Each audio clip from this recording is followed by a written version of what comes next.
男人第一次坐飞机，竟发现一件诡异的事：自己乘坐的航班起飞时间从9点半延误到了10点15分，而自己的航班号恰巧是1015。更巧合的是，今天刚好就是10月15号。这些巧合也太过巧合，可看向其他的旅客也并没有什么异常。开始他也没太过在意，还不等杰夫落座，远处的男人却对他点了点头。于是杰夫礼貌性的予以回应。可他刚坐下，竟发现自己前排袋子里有一部老旧收音机，里面正播放着1015号航班的诡秘故事。这不正是自己现在乘坐的航班吗？出于好奇，杰夫赶紧戴上耳机，里面所描述的场景正与此刻机舱情况一模一样。他说空乘正给大家做安全演示，然后窗外将下起大雨。于是杰夫打开遮光板查看，果然下着大雨。可紧接着收音机里又说，飞机将在1小时后从雷达上消失，永不重现。杰夫觉得这种言论很是荒谬，可飞机突然一阵晃动。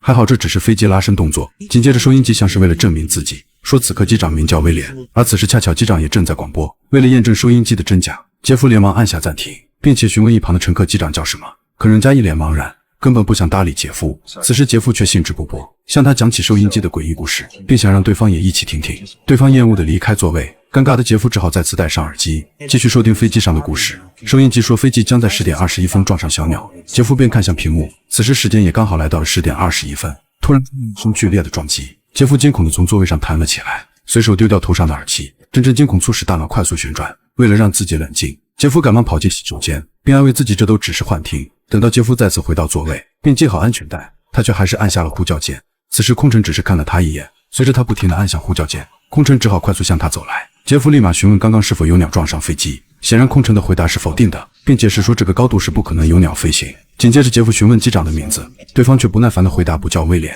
然而杰夫却肯定自己的直觉，随着声音越来越大，竟引来其他乘客异样的眼光。无奈杰夫只能停止这种无理行为。还不等自己平复恐惧，后排却传来陌生人的声音，说他也确定刚刚是鸟撞上了飞机，还告诉杰夫自己也是名飞行员，他能证明此次航班的机长叫威廉，因为他曾和机长共事。随后他提醒杰夫，空乘人员是不会轻易将这种事告诉乘客。这一番话让杰夫再次紧张，难道收音机里说的都是真的？为了提前先知后面的事，他再次戴起了耳机。此时收音机提示航班将在11点15分消失，并且消失前，机长会跟所有乘客道一句晚安，纽约。杰夫赶忙看向屏幕，此时的时间是10点31分，显然留给自己的时间已经不多。瞬间紧张的汗珠就涌上额头，他意识到不能坐以待毙，必须赶紧找到线索，尽快阻止这次灾难的发生。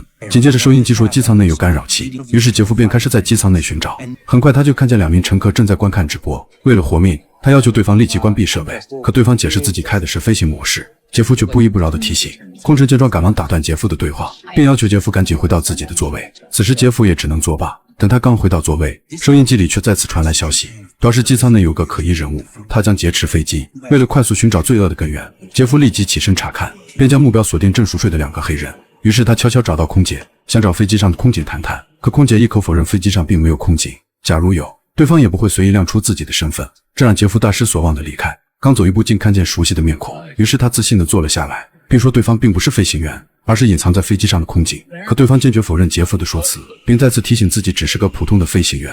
没了线索的杰夫心急如焚，于是等到大家熟睡，便偷偷来到2个黑人身旁，并翻找行李中可能存放的凶器。就在他打开行李舱时，掉落的背包却惊醒了黑人。此时2人立马站起来质问杰夫，杰夫见状不停地解释并道歉，最终他还是询问了对方旅程目的。2人告诉杰夫，他们是足球运动员，这次是要赶去参加一场比赛。激烈的争论再次引来空乘，同时也吵醒其他乘客。随后事情越发激烈，无奈机长只能出面，强烈要求杰夫停止各种怪异行为，否则将他强行管制。此时其他乘客也举起了手机，正对着杰夫全程拍摄。无奈杰夫只好作罢。紧接着收音机透露一条关键信息，说飞机里有个最关键的人物，此人是飞机事故的缔造者。这使杰夫更加不安。收音机再次提醒杰夫，飞机在进入雷暴前，机长会向所有乘客说一句晚安。好巧不巧，机长就从身后走来，让杰夫赶紧回到自己座位。显然杰夫不会任由事情继续发展，见此机长将他拉到一旁，而杰夫告诉机长，你可以不相信我，但是14分钟后你千万不要说一句晚安，不然我们都将全部消失。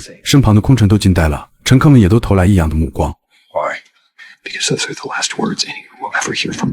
机长再次警告他不要信口开河，这毕竟关系全机人员的生命。然而杰夫却被控制，原来是旁边的空警，紧接着将他抓回座位，并再次警告杰夫，他这种行为属于寻滋闹事，完全可以将他告上法庭。然而杰夫依然担忧事情的发展，倘若不及时发现问题，那所有人都将遭受灭顶之灾。显然探员同样不相信杰夫的鬼话，收音机怎么可能预言？就在此时，机长急忙赶了过来，并将空警喊到一旁细语说着什么。杰夫趁着没人拿起耳机，这时收音机再次提示，飞机马上会穿过雷暴区，随后整个飞机就将全部消失。就在杰夫彻底绝望之际，一个神秘男人找到了他，并表示自己相信杰夫所说的话，还愿意无条件帮助他。突然杰夫清晰地记得，男人说过他也是飞行员。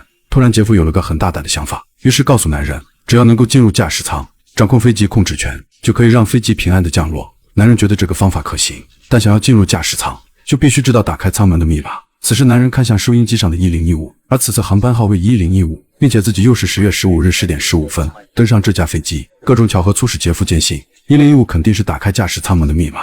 男人听后立马前往驾驶舱，并输入1015，果然驾驶舱门被打开。此时男人立即闯入驾驶舱，并打晕了机长和驾驶员，紧接着彻底控制了飞机。所有乘客看到这一幕，瞬间整个机舱乱成一锅粥。男人眼看客舱内局势紧迫，立马调低客舱气压，并且关闭氧气。很快所有乘客因为缺氧都晕睡过去，唯独杰夫却拿着氧气瓶缓缓地走在过道上。原来在行动前，男人就提前为杰夫准备了氧气瓶。可令杰夫没想到的是，接下来所发生的一切将会让他目瞪口呆。此时杰夫正准备与男人会合，竟听到男人说出了那几个字 Good night, New York。